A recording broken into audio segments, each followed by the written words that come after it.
Hello, my name is Lauren and welcome to the Theoretical YouTube channel, and hopefully one of many videos in a playlist that you've been binging for hours. Last year, in the lead up to Avengers Endgame, I really enjoyed watching the One Marvelous Scene videos, and I probably made my way through like 62 before I finally decided to watch something else. So when I saw that Nando V Movies and so many other fantastic YouTubers were pitching in again to make another awesome series, I wanted to join them and bring my unique perspective and skills to the team. You know, kind of like the X-Men. But here's the thing, I'm a relatively new fan to the franchise. I didn't grow up reading the comics or even watching the movies. The X-Men have always been a series that I was fascinated by, but just so intimidated to start because there were so many characters. There were so many themes and plots and just history I'd have to go dig through just to understand what was going on in the story. I just never found a good entry point. But I did finally start making my way through the movies a few years ago when I was in high school. I guess when I finally passed that PG-13 bar. I even saw Dark Phoenix in theaters.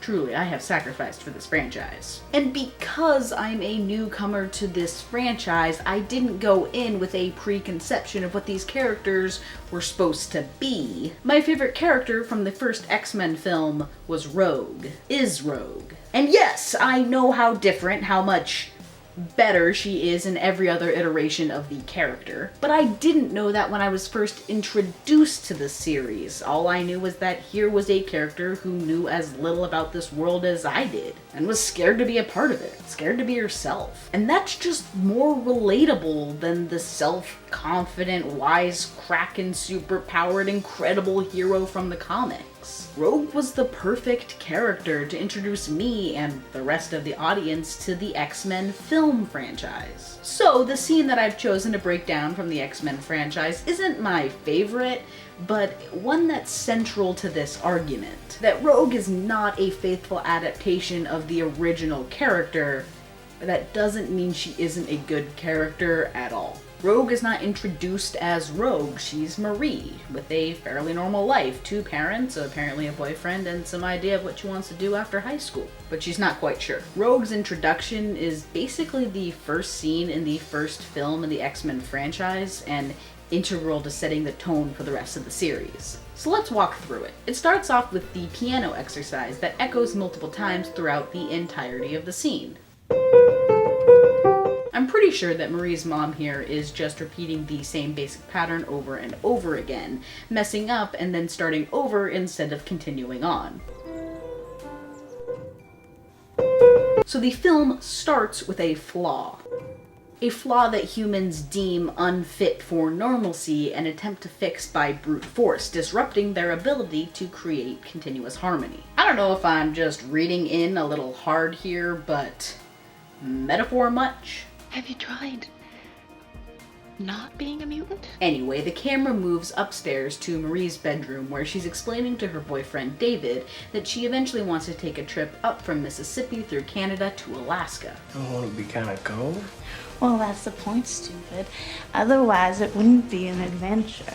He asks when. And when are you going to do this? She doesn't quite know. I don't know. After high school, before college.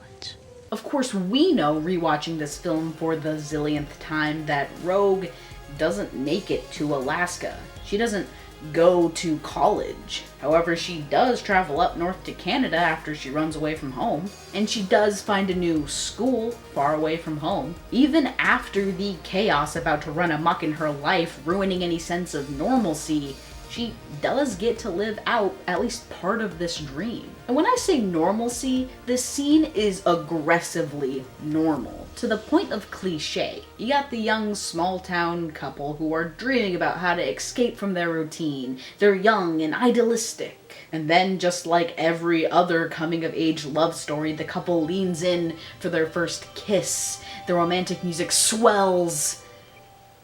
And then something goes wrong. As much as her life has been preparing her for perfection and normalcy, Marie isn't part of that story. She's a mutant. She's Rogue. And the audience is profoundly uncomfortable with this moment because we've seen this scene dozens of times. It doesn't end with the girl accidentally draining the life force from her first love. It doesn't end with a wedge driving her away from her family, having her leave and find a new home with strange, fantastic people. X-Men has lulled the audience into a false sense of security through cliche, only to defamiliarize the tired tropes with horror.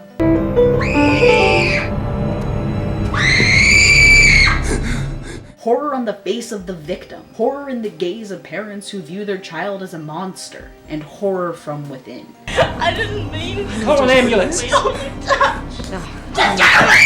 The most unnerved person in this scene is Marie because she's terrified of herself, an inescapable threat. Her central motivation in this series is fear, but it's not self-centered. She's afraid to hurt the people she loves, so she distances herself from all relationships going forward. Her fear and self-loathing is critical to every single decision she makes from this moment on. And it's an overall theme in the X-Men franchise as a whole. A central tenet of X-Men is acceptance of whatever allegory you're choosing to apply to the story. So what does this scene and this character accomplish? It subtly, and not so subtly, sets up the themes of this franchise for the next 20 years. It introduces us to a new version of this beloved character with dedicated acting. It foreshadows the next 30 minutes of plot. And it wraps up in less than 2 minutes. So yeah,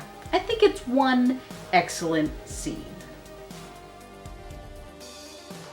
Hi, so hopefully 2 audiences are watching this video. One who knows me and my brother and follows this channel because you like the content that we make, and one who likes X-Men and are only here because we submitted this video to the One Excellent Scene playlist. Hello, nice to meet you. I hope that you two get acquainted. Anyway, it's a shorter video today because I was trying to push this out as fast as possible for the playlist. Please leave a like if you liked it anyway. For more content, you can subscribe here or follow this channel on Twitter at Theory_Central. But that's all I have to say about this scene. Thanks for watching.